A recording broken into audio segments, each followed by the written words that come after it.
Army, including multiple combat tours. Retiring in 2009, today he runs Vincent E. Bowles, LLC, a leadership and supply chain consulting practice.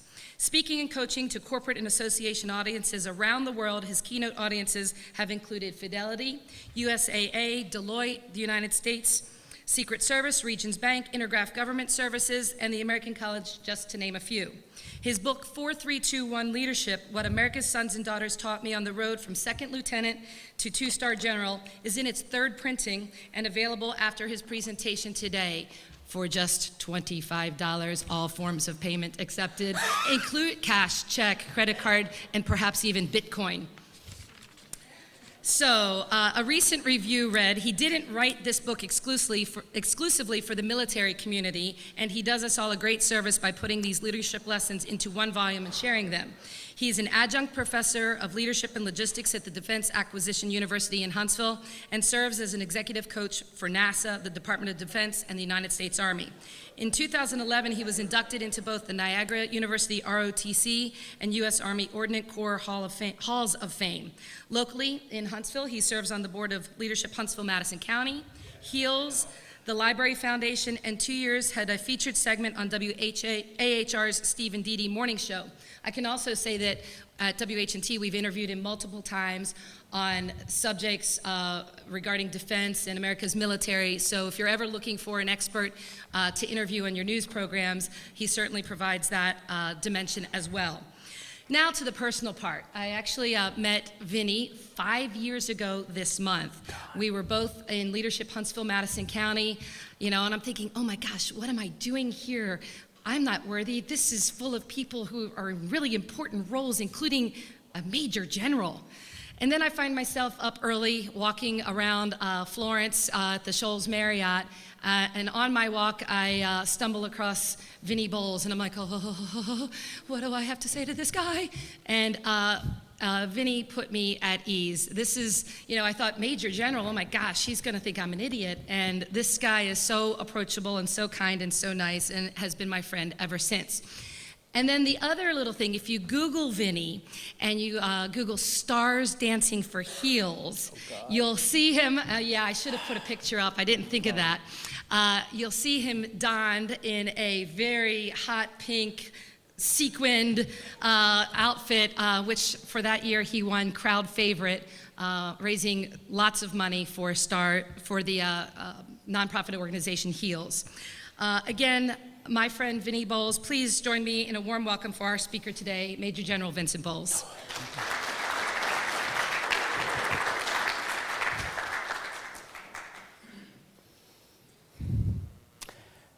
Thank you. Thank you for that warm welcome. Denise, almost thank you for that thoughtful introduction. And a special thank you to the Alabama Broadcast Association for the privilege of this platform and being here this morning. Can you all hear me all right? Okay.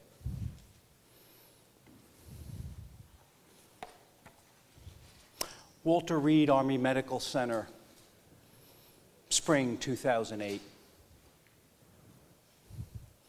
I had just finished a medical appointment at Walter Reed. Nothing critical. Just the old man aches we can't shake off at 50 like we did at 30. And I asked the staff at the conclusion if I could just go around and see the wounded soldiers that were there from Iraq and Afghanistan. We entered a room where the patient was a young lieutenant, about 25 or 26 years old. His father was at the soldier's bedside, and I asked him the usual questions. Where are you from, sir? Phoenix. I'm retired. How's he doing, I asked, pointing to the lieutenant. It's tough. What are you doing now that you're retired, sir? I'll be taking care of my son, he said, with quiet determination. At this point, the young lieutenant started to wake up and pay attention, and I got to see how tough the situation was. He had lost both legs above the knee, had lost his right arm at the shoulder, and his left arm was encased in some kind of a metal cage from the elbow to his fingertips, and it was in traction. He smiled at me and said, "Good morning, sir." Then we began that rhythm of conversation soldiers have done since the Roman legions. Where you from? Tell me about your unit. Where were you assigned? What kind of stuff did you see? He told me he'd been the front passenger seat of an up-armored Humvee when an IED, an improvised explosive device, had gone off, and he had suffered the injuries I saw there. Superb medical intervention immediately following his injuries had allowed him to survive the incident. 3 other soldiers in the vehicle were not so fortunate and had died. His mother joined us during the talk, and after a few minutes, the lieutenant cocked his head. His parents got the signal and left the room along with my wife. The young man asked me to come to his bedside. As I got as close as I thought I could get, he beckoned me even closer. I had my ear to his cheek, and he said, "Sir, would you please scratch my nose?" I did. He thanked me, and I was absolutely convinced I'd accomplished a major task for the week. Then he looked at me with the seriousness only a survivor can appreciate, and he said, "I failed, sir. I didn't bring my guys back. I'm the only one who made it." With all he had suffered already, and would suffer in the days, months, and years to come, he didn't think about himself. I listened as he talked about them, what he loved about them, what he missed about them. And then he asked me, "What do I do now, sir? What do I do now?" The 2 stars on my uniform and my years of experience had helped me in a lot of situations. They didn't help me then. I answered him the only way I knew how. I said he'd been saved for a reason, and his energy and time, once he got well, was to focus on finding out what that reason was, because he had been saved for that reason. He thanked me, we hugged, and I scratched his nose again, and his mom and dad thanked me for my time. On the drive out of Walter Reed, I realized this young man, this national treasure, had given me a lot more than I ever gave him. Saying leadership is personal, saying you gotta care, rolls off your tongue and sounds good when you talk fast and you're getting paid for it. It really hits you when you see somebody who lives that principle.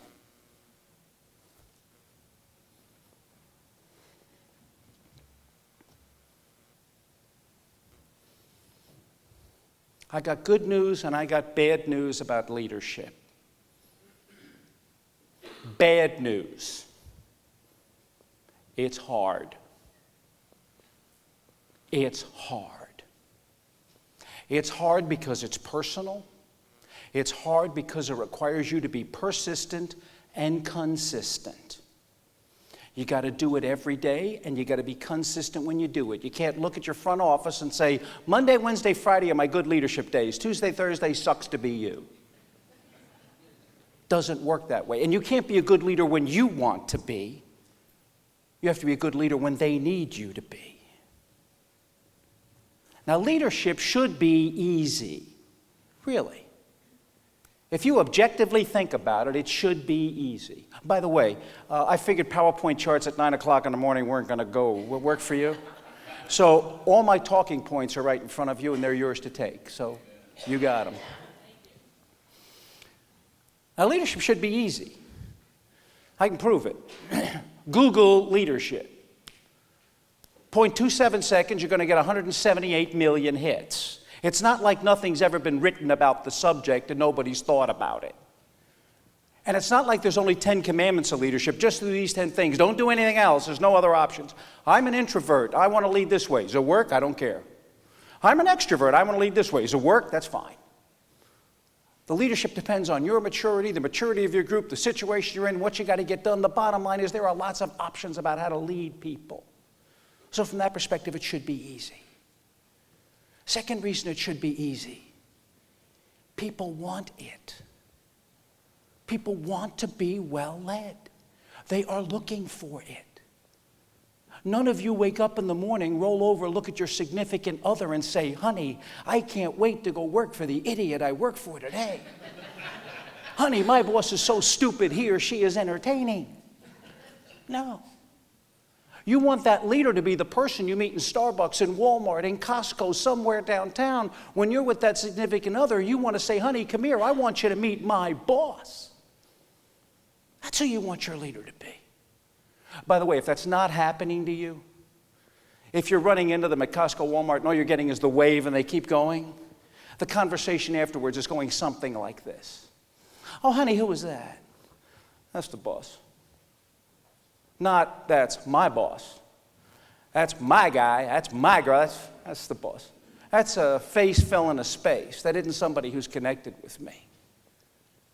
So there's plenty of information about how to do it. People want to be well led. Third reason it should be easy. By the way, there's a question and answer period coming in about 30 seconds, so get ready. Third reason it should be easy is leaders normally usually, unless they're immoral scum-sucking dogs, normally usually want to lead well. So let's get this straight. There's plenty of options about how to do it. There's no right or wrong answer. People want to be well led and are waiting for it. Leaders want to lead well. Ray Charles can see this. This should be easy. So my question to you is, what gets in the way? What gets in the way? What makes it hard? If I'm looking at you, it doesn't mean you need to talk, but it's an indicator. What gets in the way? Life, work. Oh, profound. Life. Hey. Day-to-day business, your requirements from above. Yeah, I get too busy to lead, even though it's the most important thing you're doing. What else gets in the way? Oh, damn, he's going to ask again. He's coming to this side of the room. Don't look at me. Please look somewhere else. No, I'm stuck on you, man. Emails, phone calls, distractions. Everything gets in the way. Yeah. People. The very thing we have to lead, the very thing we have to do gets in the way. What else gets in the way? I'm coming over there in a second. What else gets in the way? Ego. Whose? Ah, yours. What else gets in the way?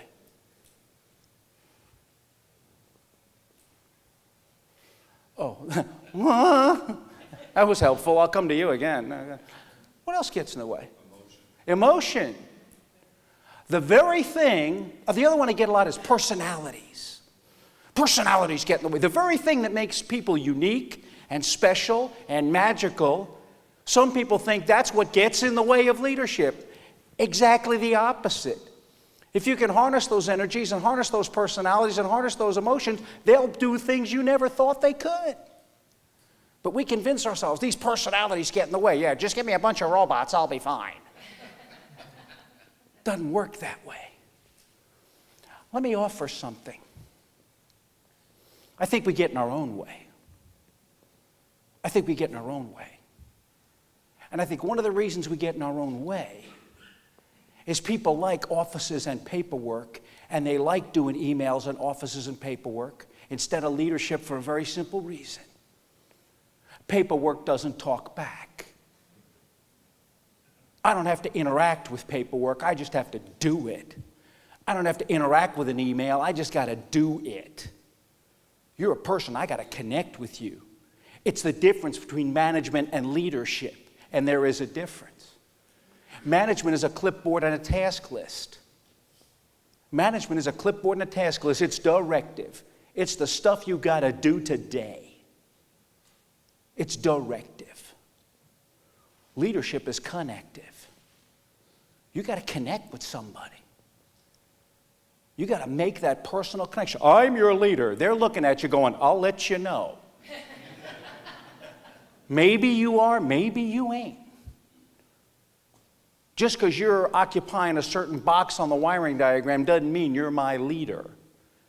It means you're occupying a space in the box right now. We get in our own way because leadership is personal, because we think about what works for us. We think about what works for us, what motivates us, what turns us on. I liken it to food. Don't look at me that way. We look at food, and all of you eat, and I can sit down with any of you. You tell me, I like Italian, I prefer Chinese, I'm a vegan, I like meat, whatever. That doesn't make you an expert on food. That makes you an expert on what you like. Well, it's the same way with leadership. When it comes to leadership, unless you're really studying the process and thinking about others, you're only an expert on what works for you. How do you make yourself an expert on what works for them? You got to think about what works for them. You got to think about what turns them on.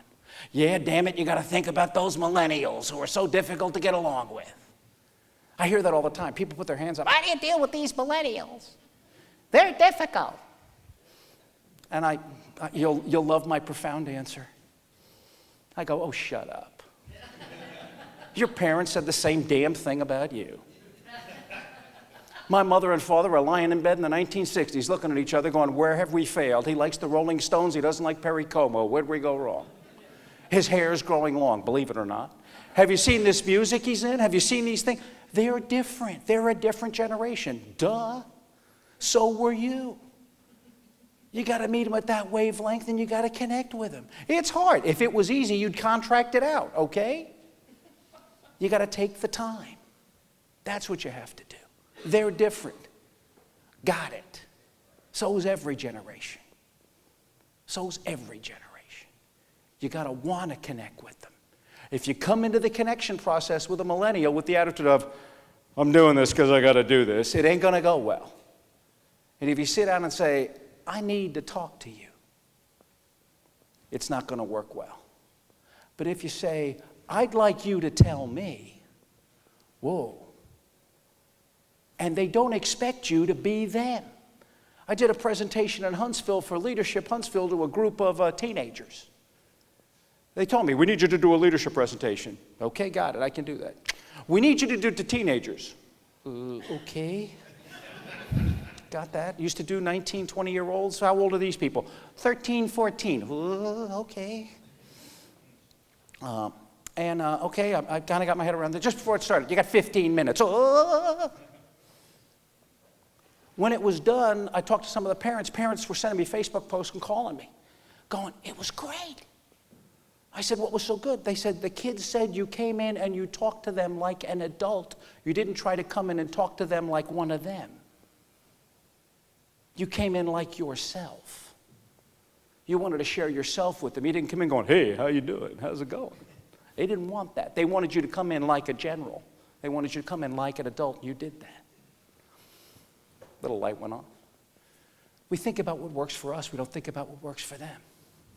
So I want to share with you 4 expectations, if you're leading folks, 4 expectations your folks have of you that you need to meet in order to lead them. Truth in lending, I stole this. I stole this. Born and raised in New York City, as you heard from Denise, I saw the Twin Towers go up. My dad would take me downtown in New York City in the 60s and 70s. I saw the Twin Towers go up. So when I was in the heartland of America on 9/11 and saw them come down, it had a very different feeling for me. And I don't know about you, no, I can't believe I'm saying this to this group. I got sick of watching the TV news. I just did. It was all the same. Smoking hole in the ground, film at 11, here's how you're feeling. So I started watching C-SPAN. Because C-SPAN didn't tell me what was going on, they just let me see. And as I was watching C-SPAN, I may have just lost half the audience right now. As I saw C-SPAN, one night Bill Clinton came on, and his wife was a senator from New York, and Bill Clinton started talking to an audience in New York and said, we have to support President Bush in the 4 critical things he has to do to get our nation through this. A little light went on. He said 4 critical things. We have to help President Bush establish structure, manage relationships, balance risk, and make decisions. And I went, whoa. Those resonated with me. I wrote all 4 of them down. And for the next 9 years as a general officer, wherever the nation sent me, I found when I had something I failed to do and it didn't go well, it was because I didn't do one of those 4 things. So I'm going to talk to you about those 4 expectations they have. First expectation they have is you're going to establish structure. By structure, I don't mean the wiring diagram. I don't mean the faces and the spaces, who's got a big box, who's got a small box, who's over how many boxes, who's got a dotted line, who's got a straight line. That's not what I'm talking about. I'm talking about how are you structured? How are you wired? How many of you have had somebody in your life a professional, a personal, a romantic, a social relationship, where at the initial part of the relationship, as it's starting to get going, you drive away one time and you say to yourself, I would love to give this person what they wanted. I wish I just knew what it was. You ever had that happen? Yeah. I'd love to give them what they want. I just wish I knew what it was. My question is, how many people that work for you are saying that about you? How many people are walking out of your office nodding like this, going, got it, going out in the hallway standing, I have no flipping idea what he wants me, what she wants. I have no idea. It's funny now. It ain't so funny outside in the hallway. How are you structured? How are you wired? What's important to you? Do your people know your CCIRs? Do they know your critical information requirements? Do they know what motivates you and what you do when you make a decision? Do they know how you process information? Is it time? Is it money? What drives you to make a decision? Do they know? Because I'll tell you, if you don't tell them, they're out in the hallway trying to figure out how you want it and what you want, not how they get it to you. They're not spending their energy getting you what you want. They're trying to figure out what you want. So how are you wired? How are you structured? Take the time to tell them. Second, after you establish structure, they want your help in managing critical relationships.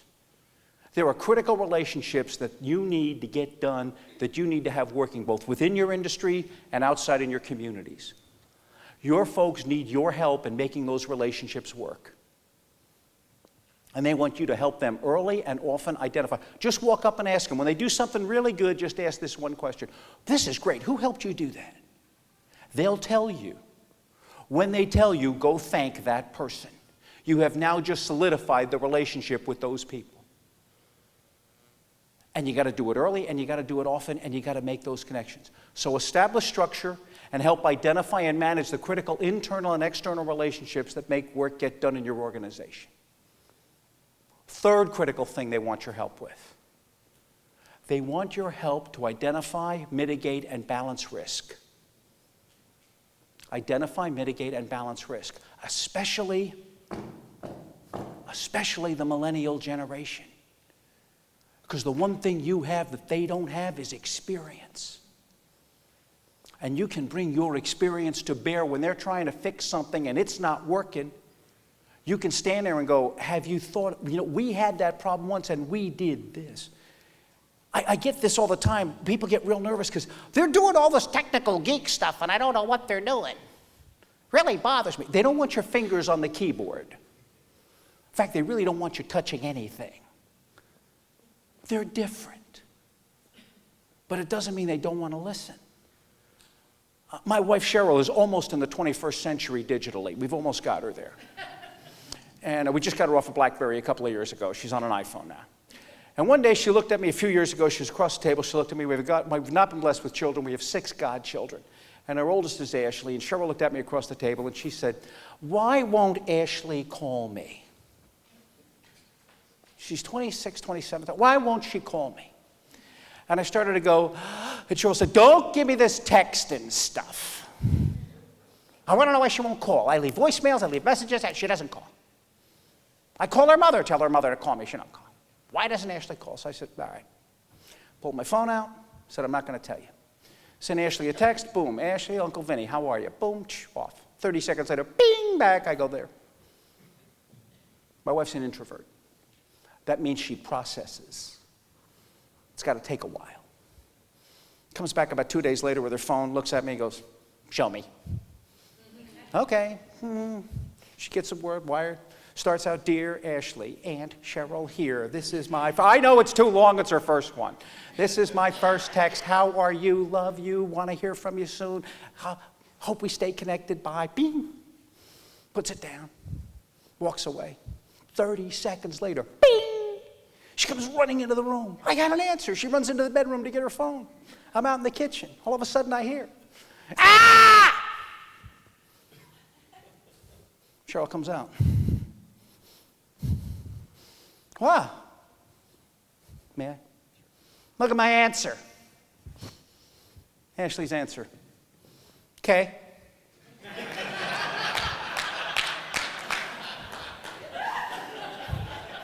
Well, there, honey. Smile. I go in another room. Dear Ashley, Aunt Cheryl needs a little more.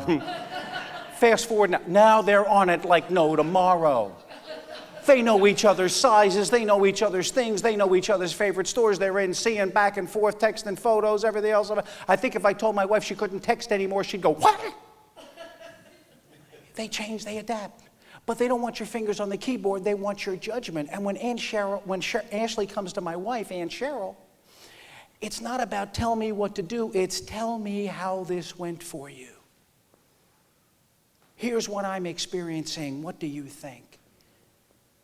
So they want your help establishing, identifying, balancing, and mitigating risk. Because if you're in business in the 21st century in the world today, I guarantee one thing, you are not in a risk-averse environment. There is risk all around us. There are risks we couldn't think about. Can you imagine those poor people in Rio trying to put the Olympics together? They're wargaming out everything that could possibly happen. I guarantee 2 years ago when they were doing this and they were figuring it out, I guarantee, I don't know what was on the sheet, I guarantee Ryan Lochte and Zika virus were not on the sheet as threats. But they happened. They pay you for your judgment, and they want you to help them identify, balance, and mitigate risk. Fourth thing they expect you to do. So establish structure, manage relationships, balance risk. Fourth thing they expect you to do, where I'm going to spend the most time, is they need your help making decisions. They need you to make decisions if you're in charge. They expect you to make decisions. Wow. Boy, oh boy. You are looking at each other right now, and I know what you're thinking. Wow. Sharon Tinsley and Denise Vickers conspired to bring Major General retired Vincent Bowles to Birmingham, Alabama, all the way from Huntsville, a retired two-star general, to tell us on a Friday morning at 9-something in the morning, leaders make decisions. Wow. General Bowles, aren't you a flippin' genius? I'll bet you got an A on your leadership exam. Wow. Hey, good on you, General. Hey, leaders make decisions. We're all about that. Yeah, you're a smart one. And I thought so too. I used to think that. Till July 1993. I had attained my life's dream in the United States Army. I was 17 years in the Army. I was a lieutenant colonel. Got selected for lieutenant colonel on an accelerated plan. And got sent to Fort Riley, Kansas to command the 701st Maine Support Battalion of the 1st Infantry Division. I don't know what all that means. I'll make it very simple. 18,000 soldiers at Fort Riley, Kansas at the 1st Infantry Division. If they ate it, drank it, fueled it, broke it, shot it, needed medical attention for it, needed something ordered for it, needed it driven somewhere, one of my 900 soldiers touched it. Maine Support Battalion, got it? That was my job. And I went and took that job, about 900 soldiers. I thought I'd died and gone to heaven. I'd been in the job about 3 weeks. Been in the job about 3 weeks, and I'm a walk-around kind of leader. And I walked into one of my areas once. It was about 4 kilometers by 4 kilometers, big fence line area, lots of vehicles, lots of offices and shops. And I walked by the guard shack at the front gate. There was a young man there at the front gate. Normally he was a generator mechanic. But that morning the duty roster said, well, you're the gate guard. Just got it. I walk in to see the gate guard. I need a training aid here. Give me a hand. Sir, what's your last name? Hutchison. Huh? Hutchison. I'm really scared you had to look down to find that out. Hutchison. I didn't ask what you'd like your name to be. So I went into Private First Class Hutchison. And I went into Hutchison, and I'm watching him for a couple of minutes. Hutchison, what do you do here? Sir, I'm the gate guard. What does a gate guard do? Sir, I got 2 jobs. First, I check the vehicles that come in, and I make sure that what they need is what we have here. Because while that was a pretty robust facility I had fuel someplace else, ammunition someplace else, some critical other items someplace else. Don't need them driving all around that place if they need to be somewhere else. So, sir, I make sure they got it, we got it here, and I direct them the most expeditious way to get there. Okay. What's your second job? Sir, I check all the vehicles that are leaving. I check what's on the vehicle versus what's on the manifest. What does that mean? Sir, if they came in to get 2 radios and 2 tires and 2 weapons, my job is to make sure they don't leave with 102 tires, 102 radios, 102 weapons. I watch him for about 3 to 5 minutes. One thing quickly becomes clear. I do not know what the other 900 people in the 701st Maine Support Battalion are doing, but this kid's owning his piece of the Army and doesn't need my help. He's got it. So I leave Hutchinson, and I walk about 100 meters down to the operation shop. Operation shop, you all got one. Operation shop was all the requirements and phone calls come in for support. Folks in the operation shop figure out who's going to do it. That's it in a nutshell. Pretty busy place. If it's running smooth, operations are going well. If it ain't running smooth, operations ain't going so well. Put another way, going smooth, Colonel Bowles is happy. Isn't going smooth, Colonel Bowles isn't happy. Why is Colonel Bowles not happy? Because Colonel Bowles has to be the operations officer. Now, what's it like at your place when the brand new boss walks in the front door? Tell the truth. Get off your Facebook page. Quit twittering. Stuff like, I knew that. I knew if I walked in the front door of the operation shop, everything was going to stop. Ladies and gentlemen, battalion commander, people are going to jump out. I didn't want that. And I knew where the back door was, so I came in the back door. It was about the size of this half of the room. 12, 15 people all working, processing stuff, making stuff happen. And I'm standing by the back of the door, and I'm watching this operation shop come together. Yeah. Just making it happen. Intense, yes. Efficient, effective, energetic, focused, yeah, they're making it happen. And I'm watching a fine-tuned machine come together and doing stuff. And I had been an operations officer. And I'm watching this going, yeah, they got it. They're drinking the Kool-Aid and they got it. I'm in charge of this, yeah. You ever had a boss who has pet peeves? Something that isn't illegal, unethical, immoral, unsafe, or fattening, but it's kind of weird? Something they do, you're just going, well, I don't know. I had a couple of bosses like that, and everybody's got pet peeves. One of my pet peeves was if the phone rings more than 3 times. And my rationale behind that was I'm a support organization. If I can't get the phone answered when I'm calling my place, probably somebody who needs support can't get the phone answered, and they really need to get the phone answered. And when I was deployed in combat, I'd worry about it because if I couldn't get a call into my operation shop or back to my place, did we get overrun? Did we get attacked? Has something happened? Did the power go out? And I'd get antsy about that. So I'm standing there in the operation shop. I'm watching this B-hub of activity go on. And I'm standing there. They haven't noticed me yet. And I'm standing by a desk. This is 1993, pre-voicemail in the Department of Defense. And I'm standing there, and the phone starts ringing. There is nobody available to answer this phone. I'm a helping kind of guy. 701st Maine Support Battalion, this is Lieutenant Colonel Bowles. Can I help you? You have the support operations section.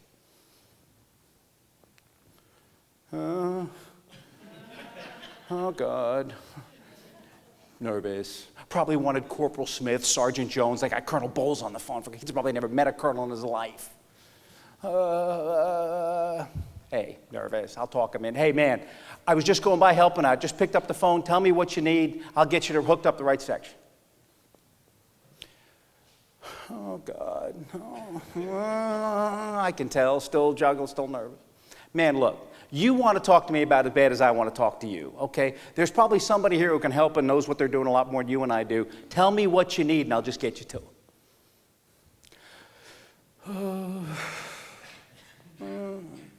I can hear him mentally juggling the scales in his head. He takes a deep breath, and I hear, Sir, this is Private First Class Hutchison at the front gate. I'm supposed to call the operations shop whenever Colonel Bowles shows up.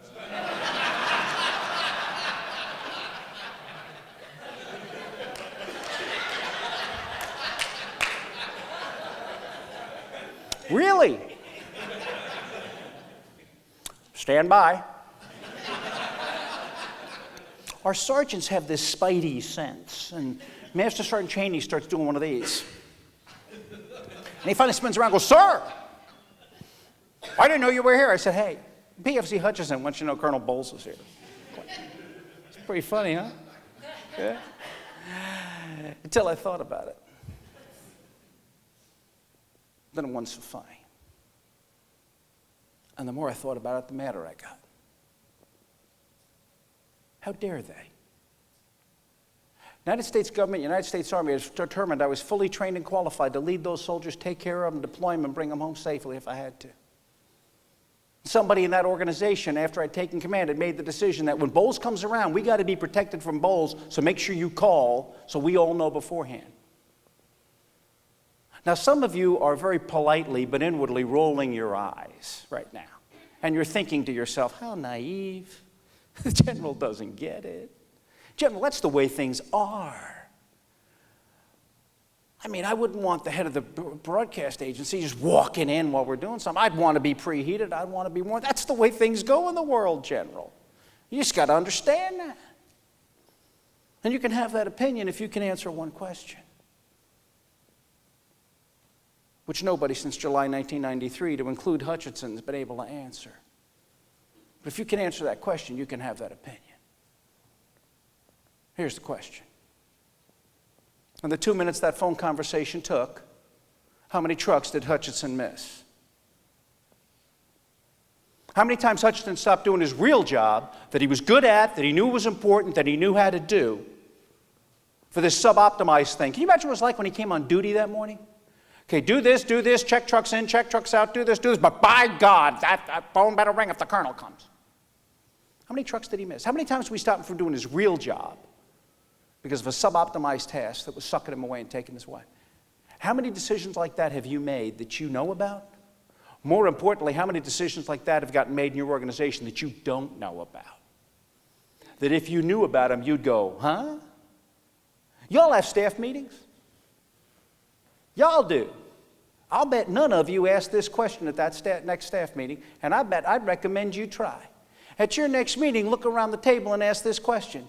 Hey, tell me how many decisions and what decisions you made this week and how come?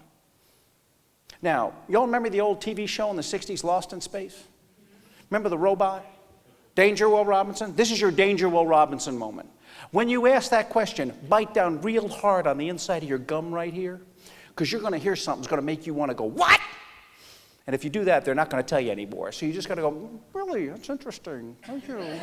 Good. And just ask what to say, and you're going to learn something. You're going to learn something.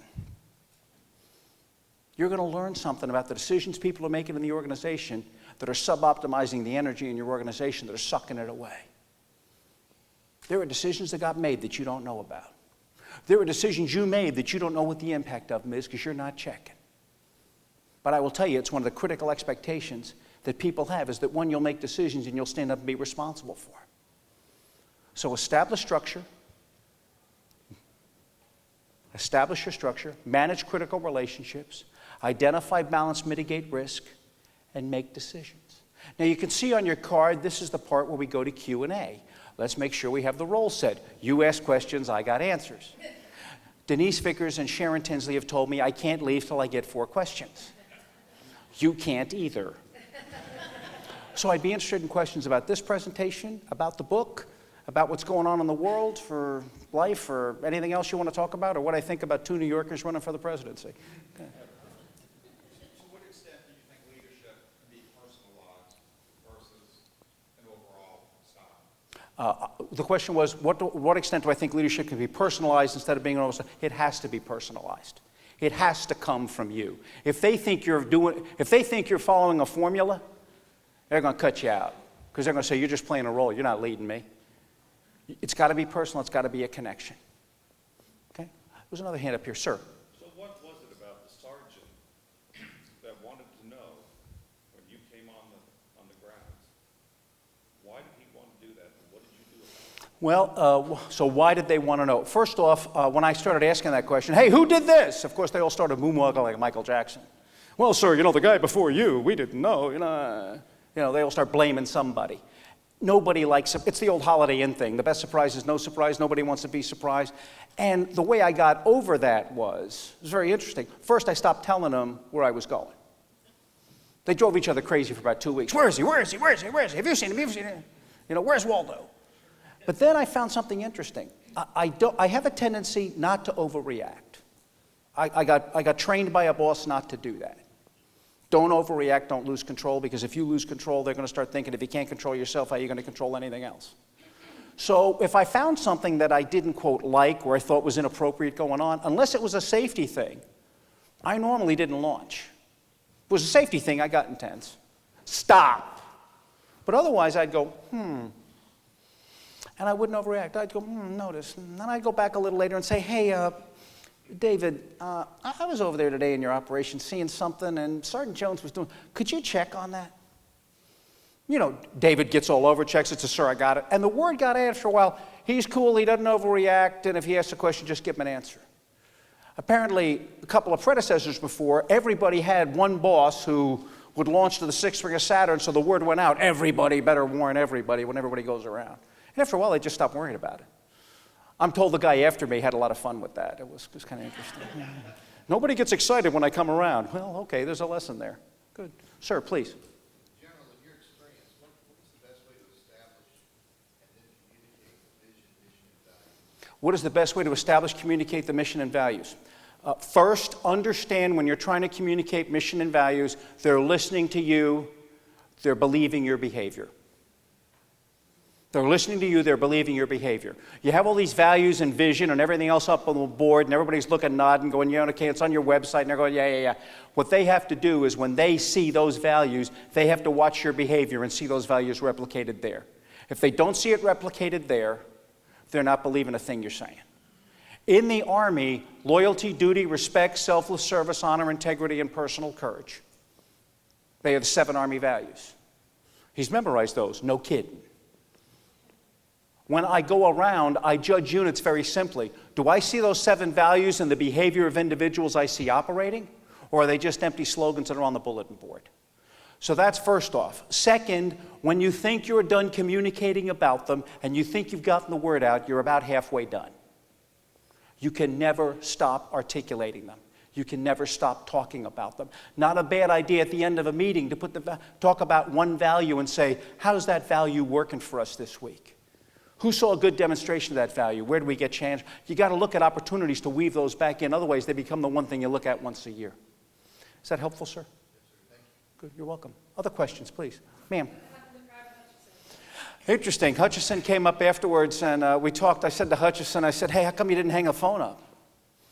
I said, first off, how come it took you so long to call? Because, it took a few minutes. He said, well, sir, they got in my face and made sure, make sure you call, make sure you call, make sure you call, but nobody gave me the number. So I'm there at the phone. It's a guard shack, so every day a new kid's coming in. It's not like one person's taking care of it. So he says, so they said call, so you walked away. I went, oh, good. I'm trying to find a number. I finally went out, found it. I got the number. I finally called. You answered the phone. He said, I panicked. I didn't know to call. I was so paralyzed, I didn't know what to do. Okay, so that's why we had a great conversation about it. It was kind of fun. Good. Sir. Anyone that's been in the military knew exactly why PFC Hutchison was calling. First of all, my question is, in your long career, give us a couple of characteristics of the worst boss you've ever worked for, and more importantly, a couple of characteristics of the best leader you've ever worked for. In case you didn't hear, the question was, what's the worst boss I ever had? What were the best bosses? Worst boss I ever had, the worst bosses I ever had made it about them. Made it about them. I'm not here to serve you, you're here to serve me, you're another butt on the rowing bench, let's go, and I want to go water skiing. Made it about them. It was about their position, their promotion, it was all about them. And you could tell quickly. They would look at everything through a prism of a mirror for them. Best bosses I ever had. Best boss I ever had, I was a captain, was an aide to a 2-star, Major General John Mitchell, the greatest officer I ever saw. Was working away like no tomorrow. I was following him around every day. I was his aide. I was with him. He was working himself into the ground, starting early, coming in late, doing a lot of things. One day I looked at him and I said, sir, you're killing yourself. What are you doing? He looked at me like I had a third eye growing out of my head. And his answer riveted me. He said, Vinny, I'm an officer in the United States Army and I am privileged to serve. I will not miss this opportunity to serve. When I had the privilege of giving his eulogy at Arlington National Cemetery, I told people before I worked for him, I was a captain. After I worked for him, I knew what it meant to be an officer.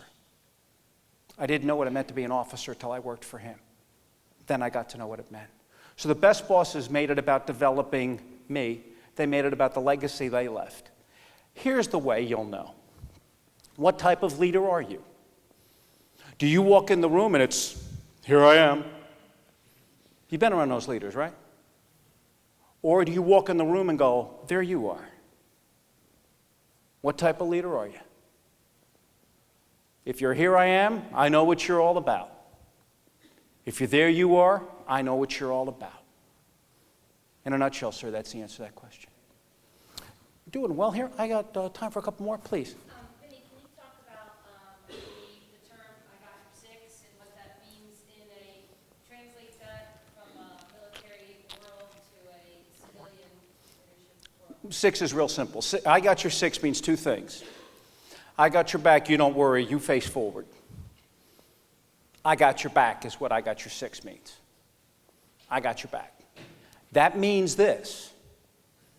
Very important you get this. I got your six doesn't mean I'm watching. Doesn't mean I'm watching. I got your six, man. I got your six means I got your back, and if a bullet's coming, I'm taking it. Doesn't mean if a bullet's coming, whoop, bullet's coming, good luck. Means I'm taking it. I got it. Means I don't have to worry about what's going on behind me. You got it. It's something that General Sherman and General Grant talked about. Sherman and Grant were very close, and back then in the pre-digital age, they would send letters. They would send couriers and messages back and forth. A message between the two of them read like this. I rest easy and comforted. I'm paraphrasing here. I rest easy knowing that were I in trouble, and you knew, you would come to my aid if alive. Whew. You got relationship. That's what got your six means. If I'm breathing, you don't have to worry about it. I got it. I got it. Don't worry about what's behind you. I got it. Take care of it. Good. Other questions, please.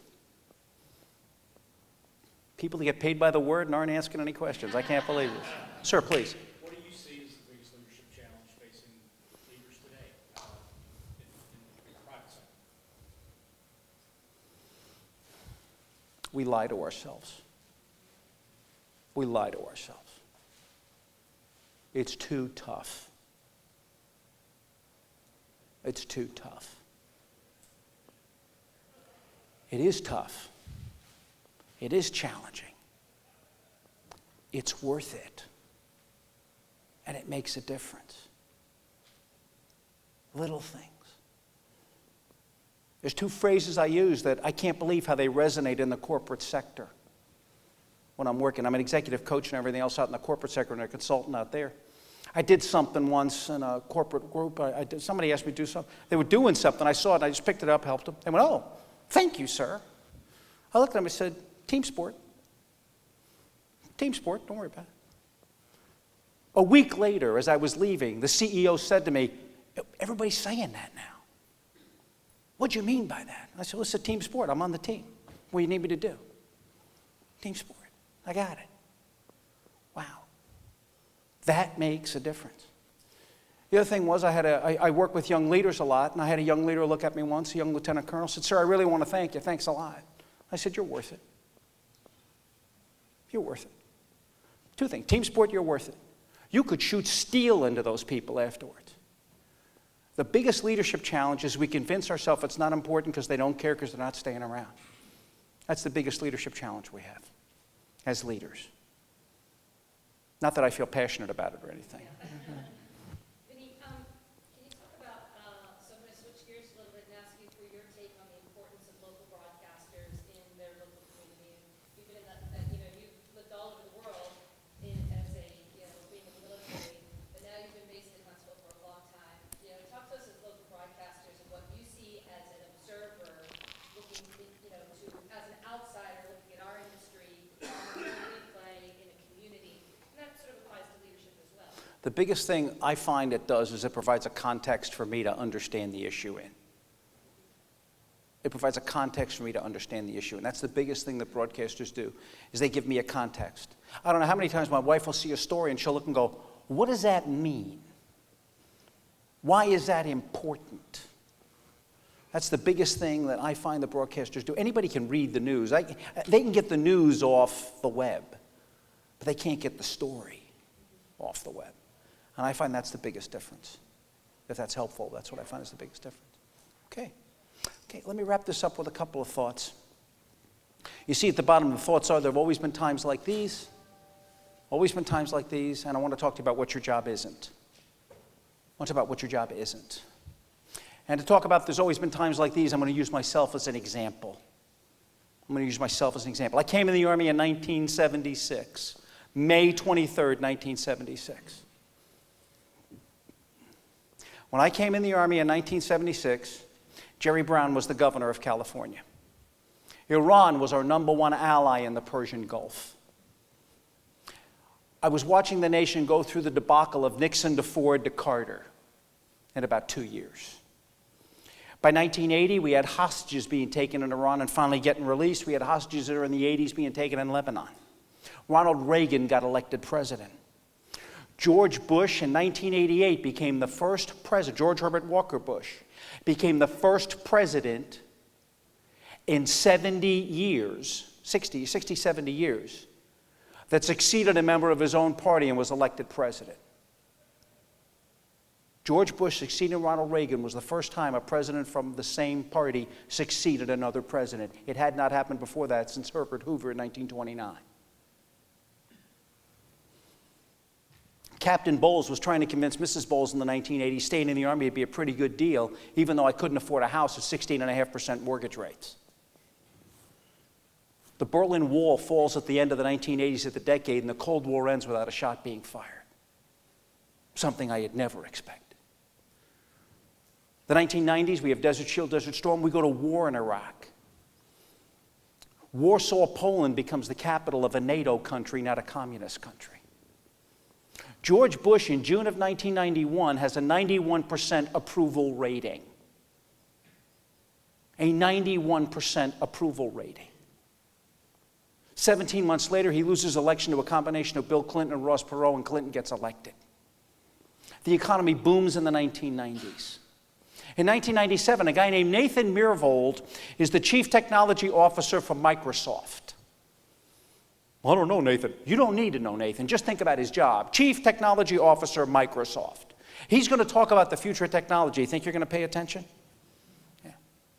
Think you're a geek going to a conference, you hear Nathan speaking, you're not in the room? If you're not in the room, your boss probably fires you. And Nathan, in 1997, looking at the technological landscape, says to the Microsoft leadership and the board, it's perfectly clear to him, Apple is already dead. I want to ask him how his iZoom's working. Okay? But, he knew. But the economy booms in the 1990s. In 2000, I don't know what you're doing on the 31st of December, 1999, as the millennium changes. But I'm sitting in a Pentagon, and I'm sitting in Washington, D.C. in an operations center about 5 minutes before midnight, and I'm watching the clock tick. And I'm just telling you the truth. You couldn't drag barbed wire out of those butts with a tractor. We were watching that clock tick. You got that, huh? We were watching that clock tick around. We're watching it go. 12 o'clock, 2 minutes after midnight, about 5 minutes after midnight, nothing's happening. Everything's still on, and two things happen. One group of people jumps up and says, see, I told you our fixes for Y2K had worked, yes! And the other group jumps up and says, see, I told you we spent damn money on nothing. Nothing was going to happen. What should really bother you is 16 years later, we still don't know who's telling the truth.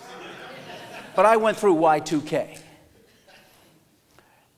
In June of 2000, a young man from Illinois cannot gain admittance and a credential to attend the Democratic National Convention that nominates Al Gore for president. In the election of 2000, 536 people in the state of Florida decide the presidential election. On 9/11, an entity with no standing army, no standing government, and no standing economy attacks the United States of America and kills 3,000 people. And my vision of conflict and combat radically changes. And we then get involved in the longest war in our nation's history. And almost 5,000 national treasures have not come home. In 2010, we have the Affordable Care Act in this decade. We have the Tea Party running around. We have the rise of Donald Trump. We have the war still going on. And Jerry Brown's the governor of California. Well, General, really appreciate that run through history. My high school teacher's really glad you did that, but what's the point? There have always been times like these. And if I told you 40 years ago in 1976 that that was the world I was going to see unfold, you would not have believed me. Now, I don't know what the next 40 years have out there, but they're coming at you. They're coming. So I want to talk to you about what your job isn't. Your job is not to predict the future. Your job is not to predict the future. But I see leaders and I see organizations who won't do anything because they say, we don't know what the future holds. I'm going to sit and squat and hold. I'm not doing anything. Your job's not to predict the future. Your job is to build an organization and lead an organization and connect with people in such a way that they can handle the future when it breaks upon them. You build a job for the future that comes at you. You can be one of two leaders. You can stand there and when things come say, I hope I can handle what comes. Or you can build a team saying, our team's going to take on what comes. It's up to you. If this was easy, we'd contract it out. I want to thank you so much for what you've done. In the 7 years, if you told me 10 years ago I was going to be out of the Army, I was going to be living in Alabama, and I was going to be doing this for a living, I would have said, you're going to be 0 for 3. But it's been an amazing existence because I've gotten to meet great treasures like Sharon and Denise and so many others and the rest of you. Anybody here from the Bear 95.3 down in Tuscaloosa? If there was, I was going to tell you, Steve Shannon, we miss him in Huntsville, but he's doing all right down for you all. But thanks very much for what you're doing for us, and I'll look forward to seeing you all outside and talking some more, and thank you so very much. Love you. Great job.